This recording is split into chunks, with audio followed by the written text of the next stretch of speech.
got all this. Good. All good. Yeah, we know what we're doing, Veterans Jim. We of know. these comic conflicts. Absolutely right. We got this. Welcome everybody to the Hello. Conan panel, Thank you. and to head Conan writer Jim Zub. Round of applause, Thank please. you.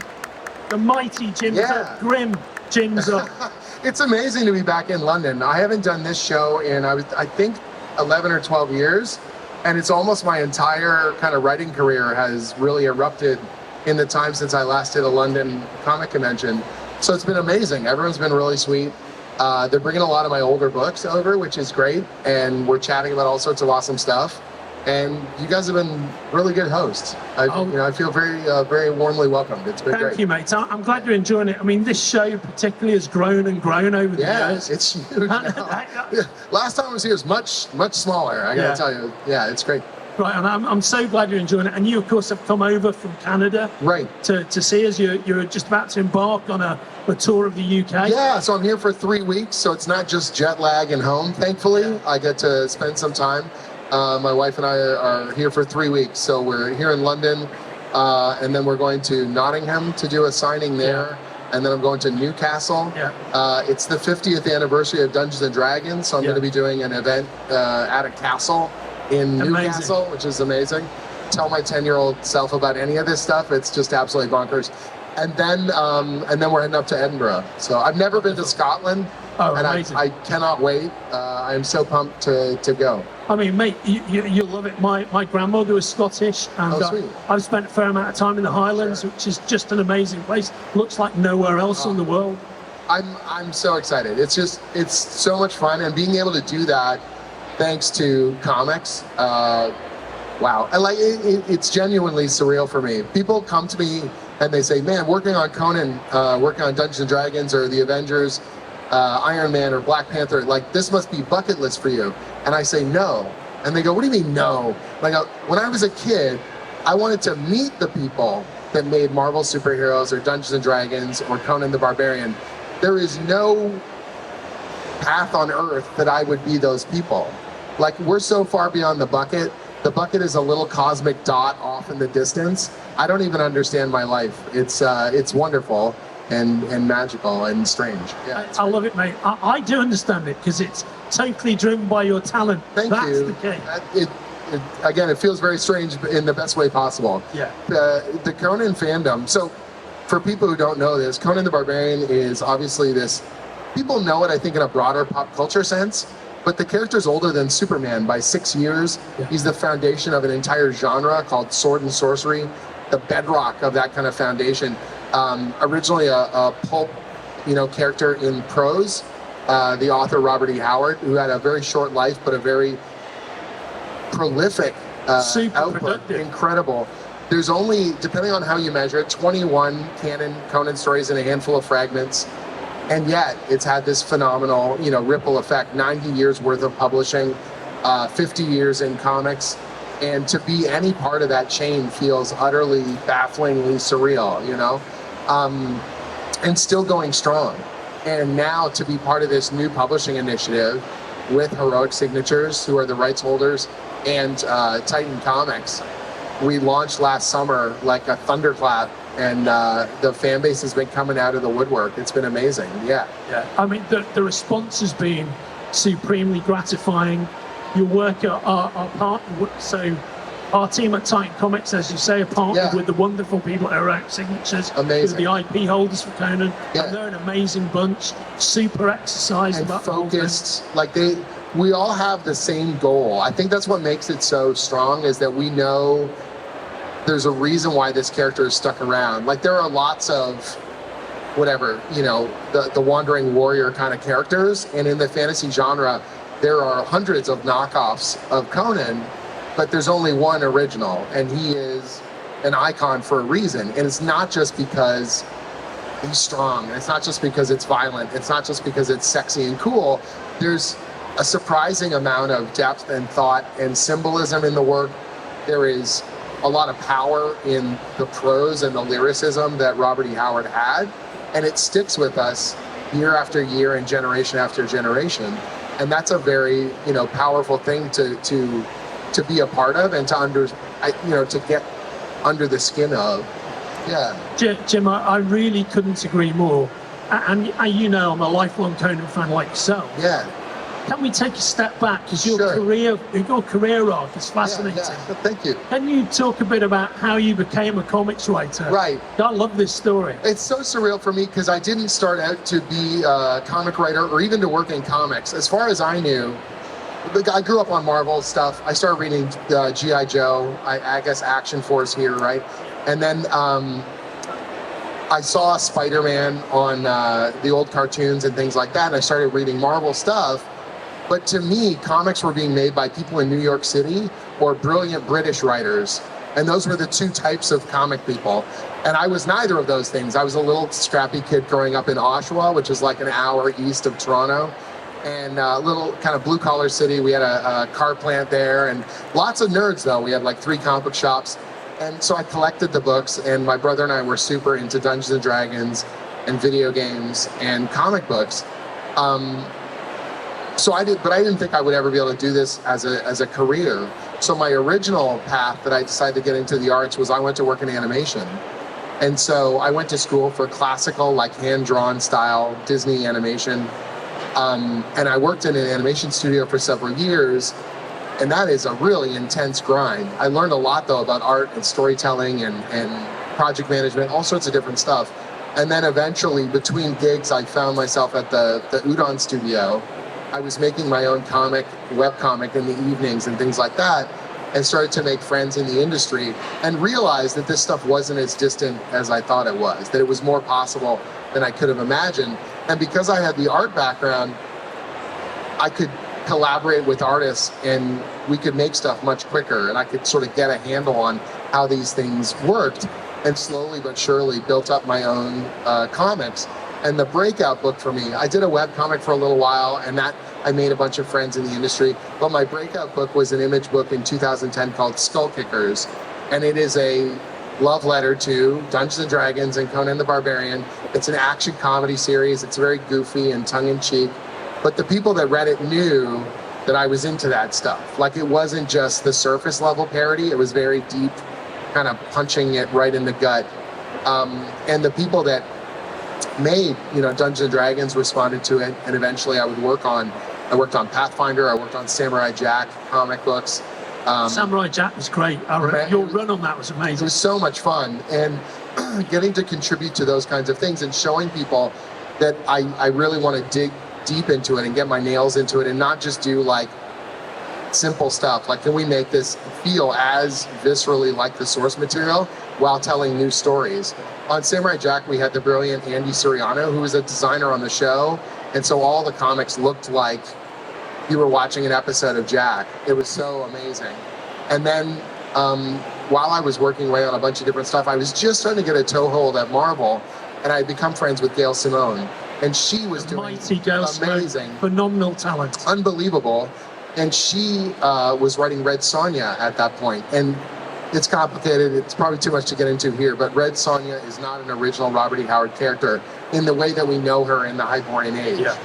And so the character was being published by Dynamite at that point. Originally, she and Conan were being published at Marvel, but they hadn't been together in the same stories in 15 years. And suddenly they were going to do this crossover. Gail suggested, well, if we have 2 characters, let's have 2 writers. And she recommended me for the gig. And I thought, man, I get to write Conan the Barbarian. This will never happen again. I got to make the most of this amazing moment. And we worked together. And hilariously, the artist on that was Dan Panosian. What an amazing artist. What a killer team, right? It was so much fun. It was him, and then Randy Green did the latter chunk of it. And we had a ton of fun. And I thought, what a cool milestone. I got to work on one of my favorite characters because I'd grown up reading the books, reading the comics, watching that movie, and just like it embedding in my brain that this is what cool sword and sorcery was all about. That it wasn't like, I like Tolkien and I like what they call high fantasy, but sword and sorcery and low fantasy, if you want to call it that, kind of strikes deeper for me. There's something more visceral, there's something more mysterious about it. The magic is like always dangerous and poisonous. You don't know all the mysteries. The heroes are not destined to win. They can die just as often as they can, become the legendary heroes. And that stuff really spoke to me. It felt like the kind of capers and danger that we had in our Dungeons and Dragons games. And so Conan really spoke to me in that kind of visceral way. And just getting to write it that one time, I was like, oh, this is really neat. A couple years later, Marvel got the rights to Conan back. I was doing superhero stuff regularly at that point, and I had co-written an Avengers event with Al Ewing and Mark Waid, like two phenomenal amazing talents. Yeah. Being in the room with them, we actually met in New York, and we did a summit in the Marvel boardroom, and we came up with this huge Avengers storyline. And I had all these pinch me kind of moments, like how did any of this happen? I'm here working with these phenomenal people, and it went over well. We did the story called No Surrender, and a year later, Endgame was coming out. So they said, do you guys want to do another Avengers event? And we have Conan. Do you guys want to use Conan in this storyline? And I was like, this is insane. Of course, that would be so good. And I thought I was going to have to fight Al and Mark to write all the Conan parts. And they both just acquiesced immediately. They were like, well, clearly you're the expert. And I was like, no, fight me. I'll prove you. I don't just want you to give it to me. I want to, like, I show you my bona fides. Like, I got all this stuff. Look at my collection. And they're like, we know, Jim. Jim, can we put a pin in that narrative for a second and take a step back? Sure. Because what I'm interested in, and I'm not sure you and I have, of all the conversations we've had about Conan, right? I'm not sure we've had this one. How did you first encounter Conan? What was your first introduction? So I was so young, I can't remember if it was a comic first or the movie. And I know if I saw the movie, and that's an R-rated film, I was way too young. Yeah. Like, but in the best way possible, like mind-blowing violence. Because we've been playing Dungeons and Dragons, and in our minds it was an epic film. But the fantasy movies of the 70s and the early 80s, they're pretty hokey. Yeah. And they don't have a good effects budget. And so it never felt as cool as what we were always thinking or what I was reading in those books. And for the first time I saw a film that was like just as violent and intense, and that soundtrack, just relentless soundtrack of that movie. And I thought, yeah, this is the stuff. This is the pure stuff. This is what I've always wanted to see. And it really embedded in my brain. You know, all the famous sayings, the riddle of steel, and what is best in life, and like all that kind of stuff. You just thought, okay. That Basil Polidorus music. Unbelievable, right? Yeah. And so that was genuinely, you know, a deep influence there. A friend of mine had a subscription to Savage Sword of Conan, which was this oversized black and white magazine that didn't have to follow the Comics Code Authority, so it could be just a little more titillating and a little more violent than the regular stuff. And that was mind-blowing. And so many artists came into their own on that magazine. Yeah. You know, obviously John Buscema and Alfredo Alcala, but Ernie Chan and, you know, I think Mike Mignola's first professional piece is a pinup. Yeah, I think that's right. Tony DeZuniga, he was on it, Gil Kane did some phenomenal work in there. Sure. It's like a who's who of badass comics. And the black and white is like, they don't have any color. They've got to just make it work. The storytelling feels more visceral and intense. They're using texture and inking in really interesting ways, and it's oversized, so you could just pour over it, you know. And again, it had a huge effect on me in that way. And so that was sort of, but with all the comic book stuff, I'm reading it, and it doesn't, you know, the names, but they're like mythic. You know, Roy Thomas is a myth. He's this man who's crafting these stories. John Buscema or Barry Windsor Smith, these are names and you recognize what the art looks like. But just meeting them, I think, would have been enough for me at that age, you know? It really is wild to think about. It's unbelievable. Their DNA, it features very heavily in what we know Conan to be. For sure. And in fact, it was a huge inspiration to Big John Milius when he put the Conan movie together. So I read that they wouldn't have had the movie without the comics. Because the visual, that you can just put it down in front of someone and you get such a quick understanding of what that character is all about. Yeah. And rereading them now, it's fantastic to sort of see those seminal runs, you know, through the years. And I'm trying to channel as much of that original source material. I didn't come to the Howard books until later, and even then, at that point, they were all so in the 60s and 70s, they were reprinted, but they were heavily edited and altered by DeCamp and Lynn Carter. And those are the ones that most... Sprague de Camp. And so most people know them because of the Frazetta covers. They sold millions of copies. And so to a lot of people, that was the Conan, kind of canon. It's not until the late 90s, early 2000s that the original unedited texts from Howard were regularly available in print, again, from the original Weird Tales magazines. And so I think the new fan base, they're getting almost a purer look at the bedrock material created by the author, the creator of Conan. And we sort of take it for granted because you can just pick up the Del Rey volumes or you can buy the ebooks. And of course you've got the original texts. But for years, the fan base was like fervent that this stuff was not available, Jeff Shanks, he's this phenomenal scholar of the work. Great bloke he was with us at San Diego. Yeah. He writes the essays in the back of our new issues, and he gives this wonderful overview of the history of pulp, publishing, and Robert E. Howard in particular, and Conan the Barbarian, and the types of mythology that Howard was reading that influences him, and the letters that he would write to people like Lovecraft, and the arguments that they would have and how they spill out into their stories, the two of them. And it's phenomenal to realize, just the depth and breadth of these things.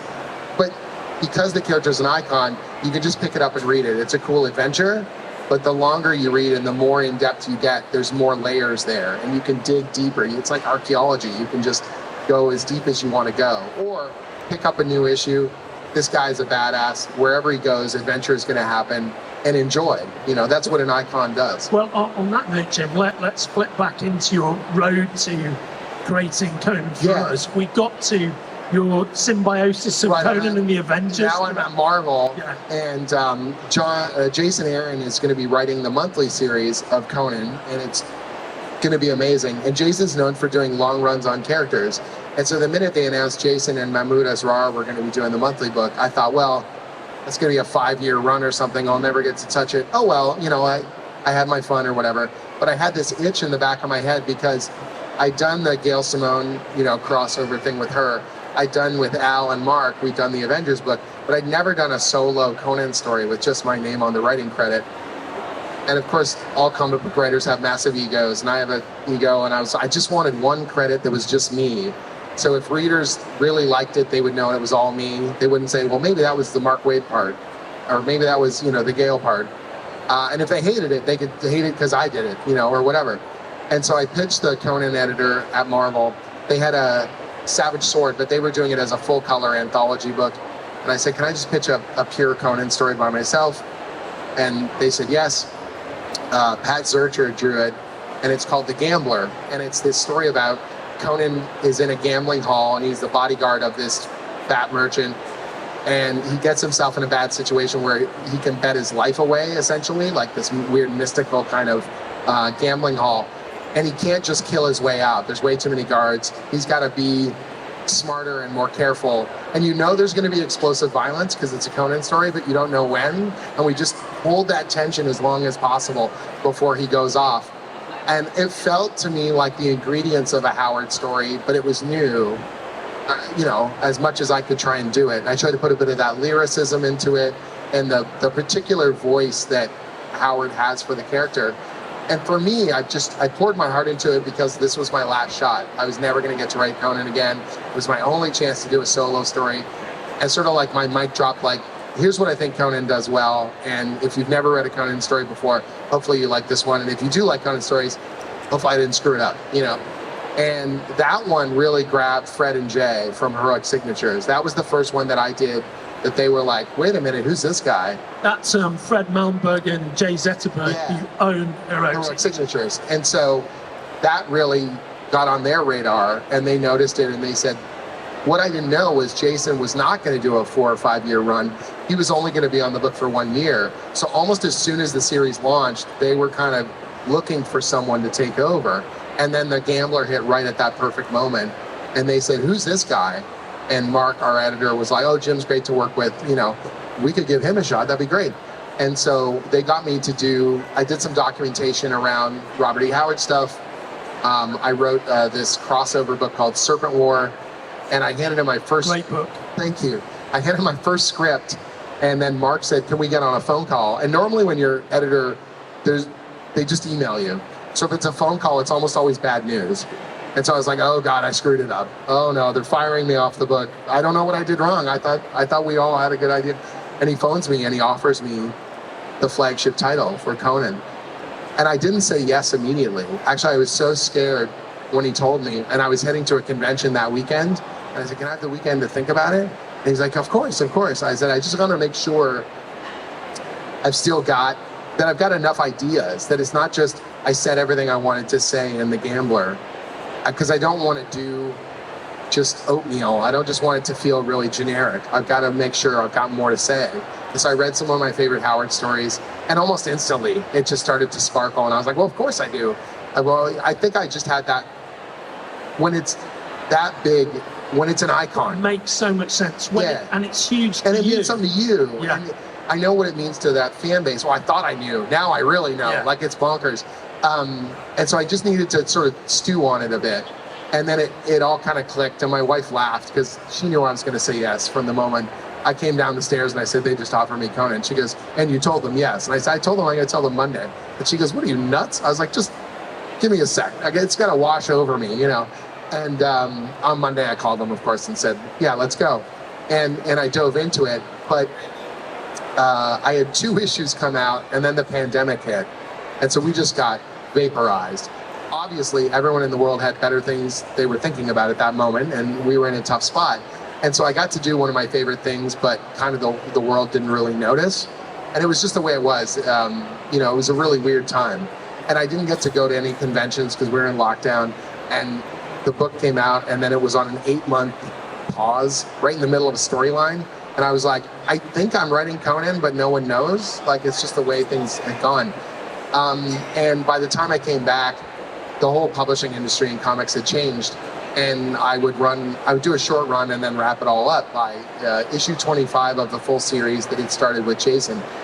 And then Marvel wrapped up their time with the character. And I thought, okay, well, you know, you do the best you can, and it's always a moving target. So the Marvel license for Conan came to an end.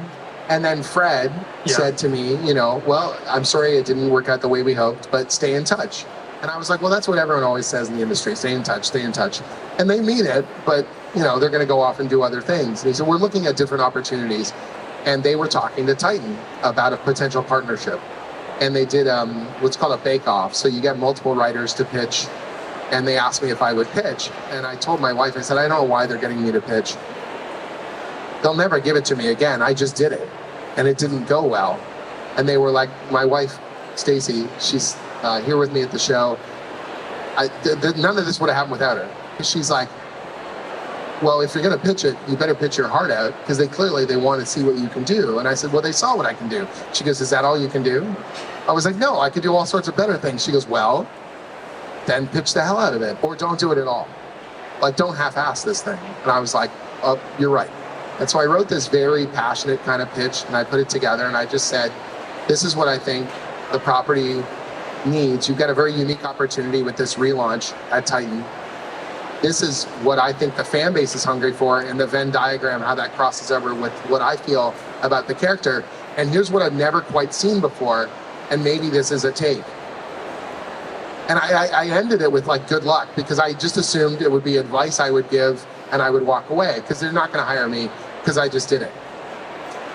And Fred said thank you, and that was that. And like 2 weeks later, he asked if we can get on a Zoom call, and I could not see it. I could not imagine it. So I told Stacy, my wife, I said, Fred is such a classy guy, they're going to turn me down on a Zoom call. And she's like, why would they do that? I go, I don't know, but that's what's going to happen. They told me they want to do a Zoom call, and they're going to say, we're going in a different creative direction, and thank you for, you know, they're probably just touching base or whatever.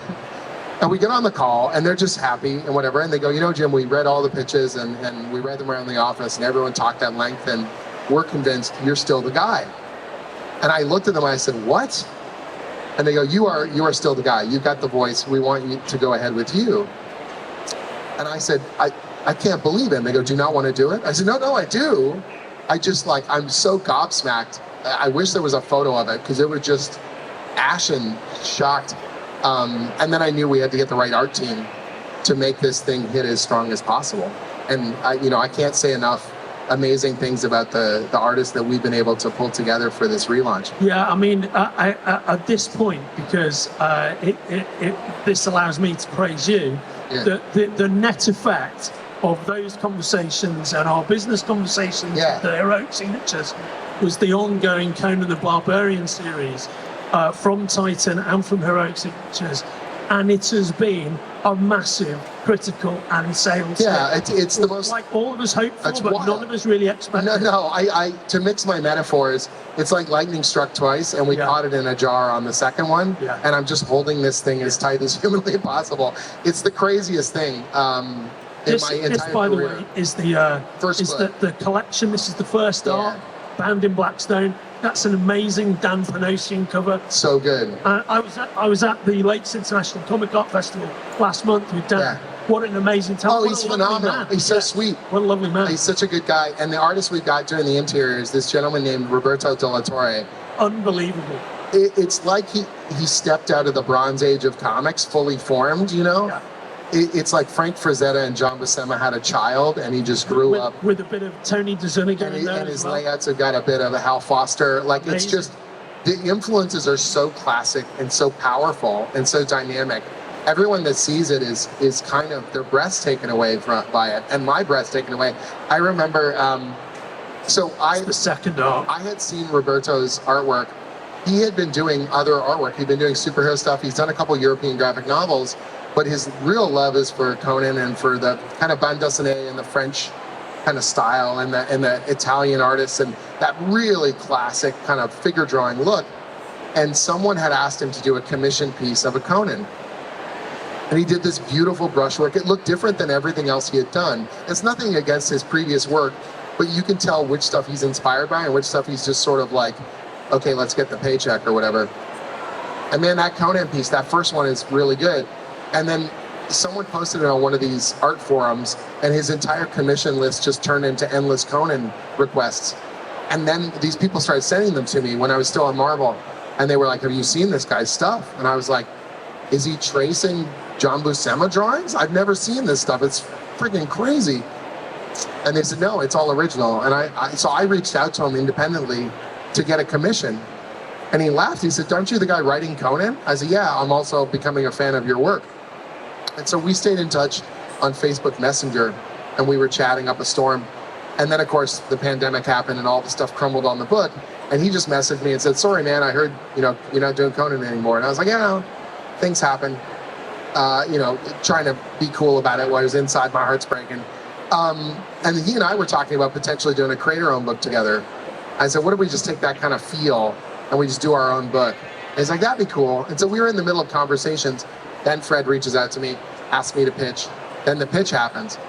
And then they tell me I'm the guy. And they said, we need a really special artist. And I go, well, I'm in conversations with Roberto De La Torre. He did a few covers for Marvel and things. They go, oh, we hear he's like a mystery man. Do you know him? And I'm like, sort of. Like, we're having a conversation. He seems really nice. We can try this out.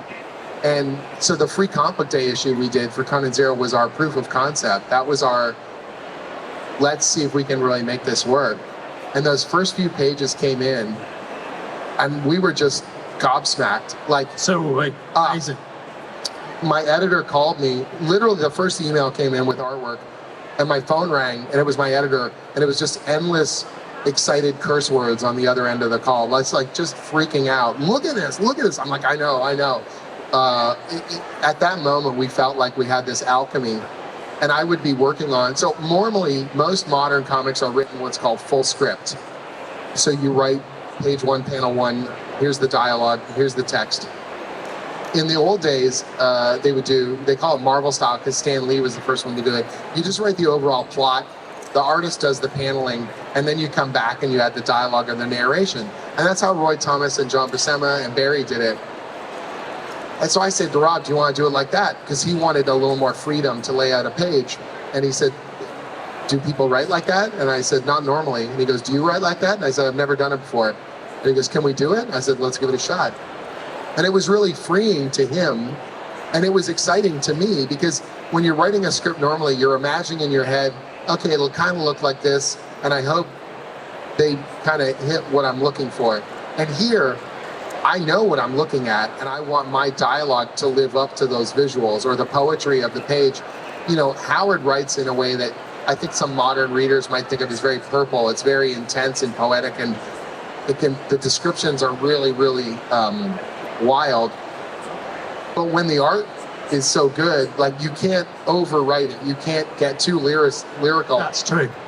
It's just too beautiful. It's too crazy. And so I felt very free to kind of go for it. I would sometimes come down for dinner after I worked on a letter script, and my wife would look at me and she goes, are you okay? I go, I got to finish dinner and I got to run back upstairs because there's lightning crackling across the keyboard and I don't want to miss it. You know, like, it's special right now. It really does feel alchemical. And then we knew that Rob was going to be doing the first story and the third story, and we needed someone just as strong. Didn't have to be the same style, but just as strong to step into the other artist role, to make sure the book would stay monthly. And Doug Braithwaite is phenomenal. He's a British talent. Doug Braithwaite, UK talent. Unbelievable. I've been a fan of his for years. I met him at a Comic Con before I was a professional, and I was just a goobery fan getting signatures and stuff. And getting the chance to, he was going to do some covers for us. And then we just kind of like, you wouldn't be interested in doing some interiors, would you? And he goes, oh, I'd love to. And we just thought, okay, this is going to be cool.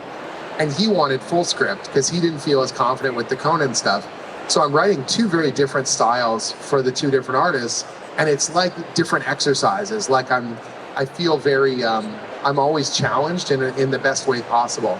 And Doug's an absolute sweetheart, and he's drawing the hell out of it. And Rob is just this monster, you know, on the page. And they're very different artists, but they're very appropriate to the material. And I just feel so fortunate that we've been able to build this crew.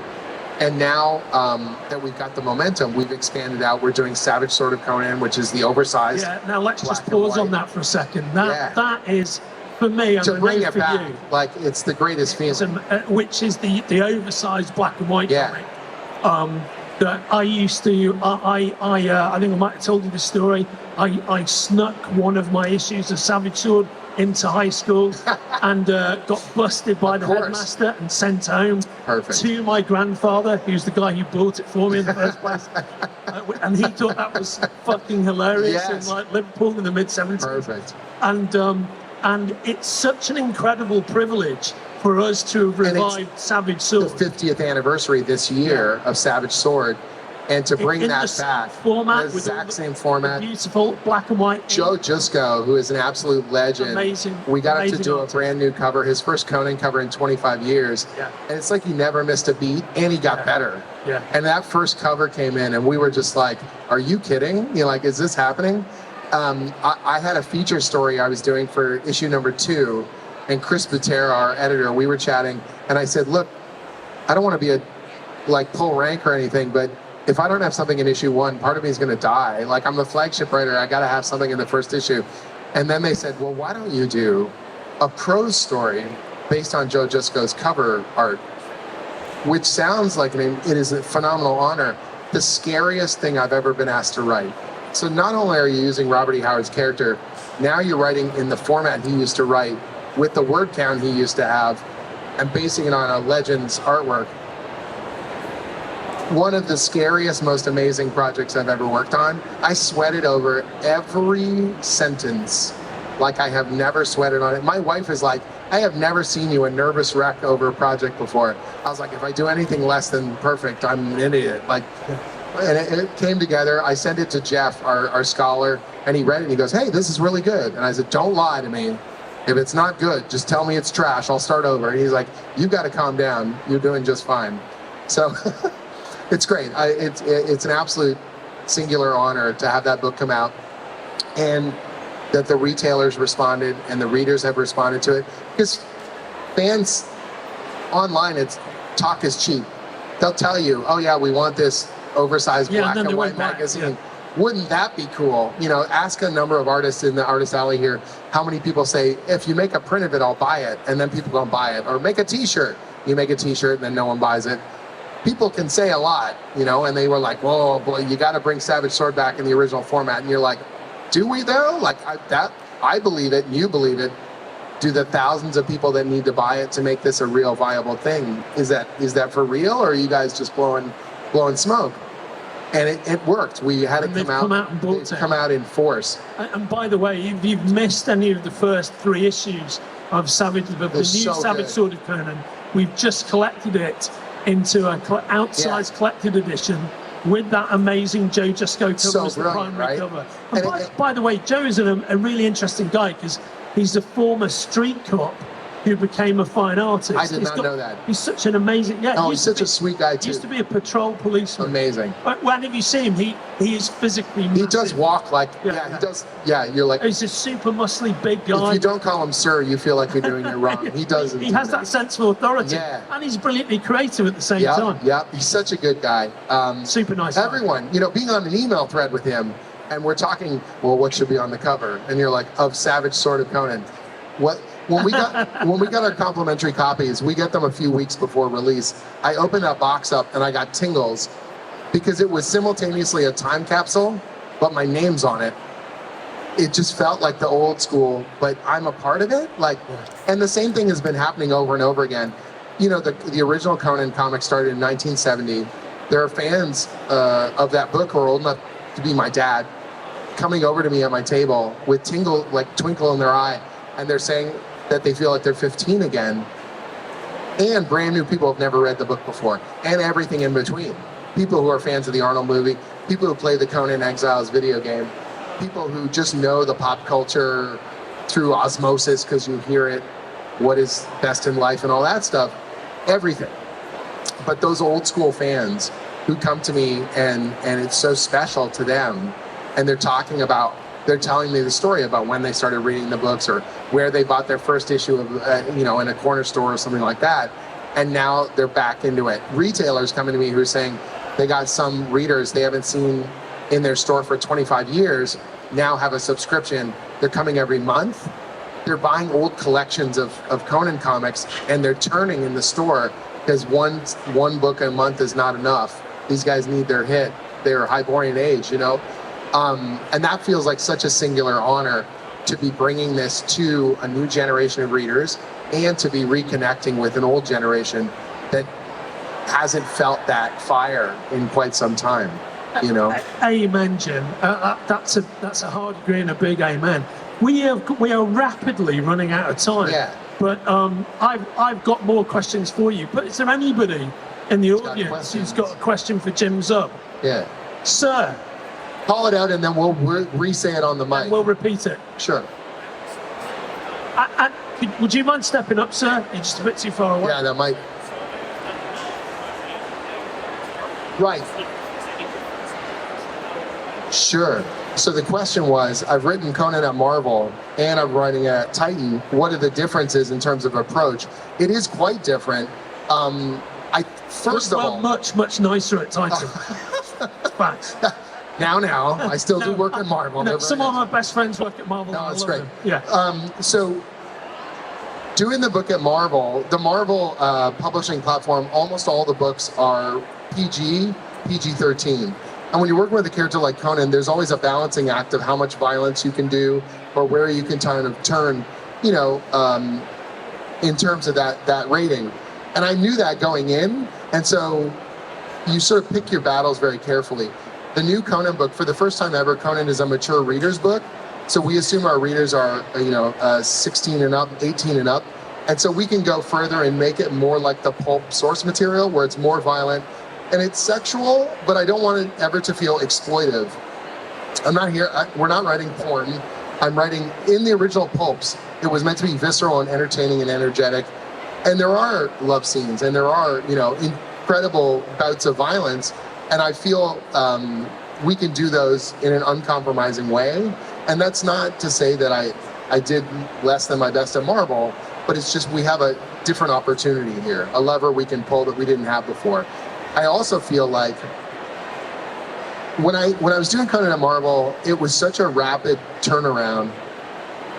It took me a bit to sort of realize the depth and breadth of the fan base. Like, I knew in my head the character was really old, and I knew that there was a fan base there, but then the pandemic hit, and it was just, we were all so confused, and the world was such a mess. And so I never got to go to conventions and celebrate it. I never signed a single book while I did the book at Marvel. Like, I never went to a convention because there were no conventions, and I didn't do interviews because it looked like the whole industry was folding up.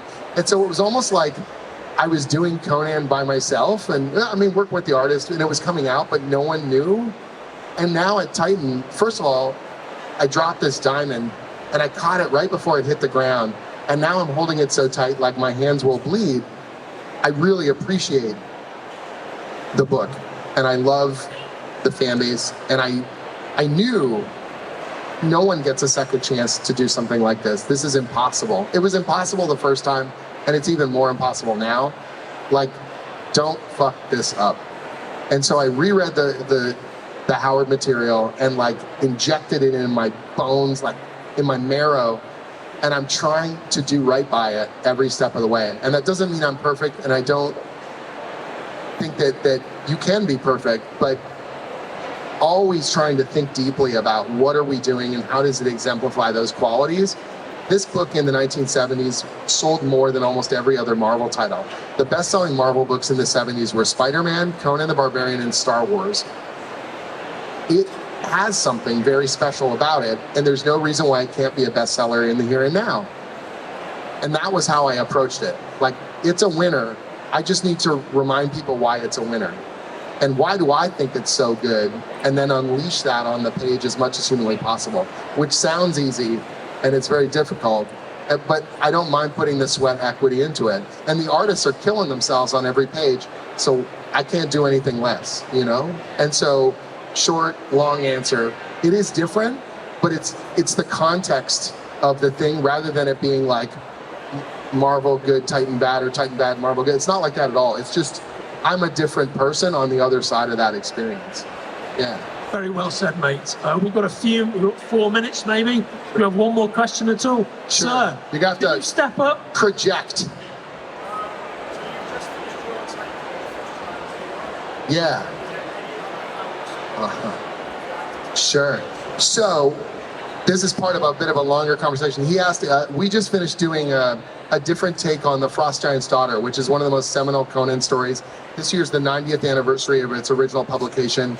I wasn't originally going to adapt any Howard stories. They've all been done before in comics beautifully by some of the best people in the industry, whether it's Kerry Norden, Kurt Busiek, or Roy Thomas and John Buscema or Barry Windsor Smith. And so one of my mandates was that we weren't going to adapt Howard stories because I can't surprise the readership if I just tell even the best cover band, I'm still just replaying the hits, you know what I mean? And I said, we have to do stories that feel like Howard stories, but they can't just be the Howard stories. And then, of course, 1 year in, I break my own promise there. Because Doug Braithwaite wanted to do a story set in the frozen north.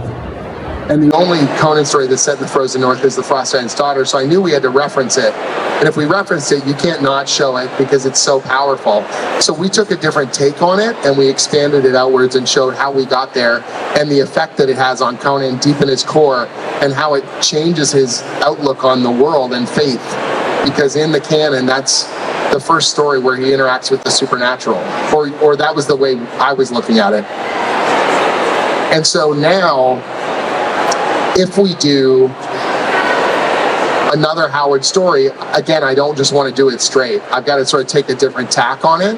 And so there is the potential. The question is, are there other Howard stories I want to do that with and expand with? I don't want to get cocky and ever think that I can just endlessly recycle that material. That being said, I am looking at some of the other Howard stuff, and I'm looking at particularly, I don't think I can say it right now. I would love to. I don't want to pull that lever just yet. There's a couple stories that we're working with. That lever is there about to be pulled. And it doesn't have to be Conan as well. Like now that we're doing this series called Battle of the Blackstone, we're taking other Robert E. Howard characters. Howard was able to put his characters into a continuous timeline. So Kull the Conqueror happens thousands of years before Conan. But even characters in what is considered contemporary, the 1930s, they reference Conan stories. There's a story called Haunter of the Ring where Kierwin and Conrad, they have Thothamon's ring. and it is haunting a woman in 1930s America. And so Howard is putting all of his stories together in an interconnected web, and so I want to be able to do that as well. And so I'm going to use some other Howard material and use some of those stories and weave them into Conan stuff in ways that hopefully will continue to surprise and entertain people. That's a great answer, mate. Yeah. So before we bid goodbye to Grim Jim, it's so funny, the Grim Jim thing too. And then so Grim Jim Zub, right? Yeah, our credits. That's right. Our credits are done in like that old school Marvel way. So it's like, you know, diabolical Doug Braithwaite, you know, rampaging Rob De La Torre, and it was like an in joke that became a real thing. And so now. And the Grim thing is like, I'm a Canadian, like a little polite Canadian guy, Grim Jim Zub. And I know if someone started reading my work with Conan, because they'll come over to my table and they'll say, "You're Grim Jim." And I'm like, yes, like that's technically true, yes, you know. So I know it's having an effect in a really funky way, yeah. And I love it. It's that like self-mounting mythology, like they had. But it's also like calling a giant guy tiny. Like I'm the least grim guy around. I put it all on the page. Very nasty, nasty material. I get the violence out there. You know, it's good. I absolutely love it. Before we bid farewell to Grim Jim, let's say thanks to a few people. Give a round of applause for our soundman, Jamie, in the corner, please. Thank you. And to our cameraman, the mighty Lord Phil Wallis, right here. And we have a special attendee here. In the front row, we've got Lily, and Lily is the lady who designed the Tulsa Doom costume. In the original Conan movie. Yeah. Round of applause right there. Whoa. It's so fun that, you know, the history of this character is everywhere, and you get to meet people who come out from all sorts of different angles. It's wonderful. Getting to meet people who have worked on it throughout the years. We're all part of this amazing literary legacy, and I pinch myself every day. It's so much fun. We're going to be heading over to Forbidden Planet, just the booth right over there. I'll be signing copies of Volume 1, 2, and 3 of the brand new Conan series, or any issues you've got. If you got Conan stuff or Dungeons & Dragons, some of my D&D books are at the Forbidden Planet booth as well, or any other stuff you've got. If you haven't met me here at the show, I'll be at Forbidden Planet for an hour, and then I'm back at my Artist Alley table. A04. A04, yeah, till the end of the day. And I'm Andrew Sumner. I'm the COO of Titan Comics and Forbidden Planet. If you like this conversation with Jim, there are a bunch more conversations between myself and Jim, including one we're going to record tomorrow that you'll find on our YouTube channel, Forbidden Planet TV. And in the meantime, nobody called Grim Jim is less grim than Gentleman Jim Zub. Thank Give you him so a round much. of applause. Really appreciate it. Thanks, everybody. Thank you. Brother. You're the best.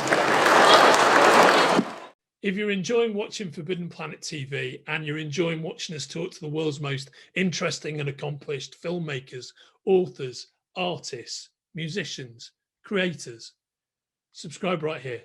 See you soon.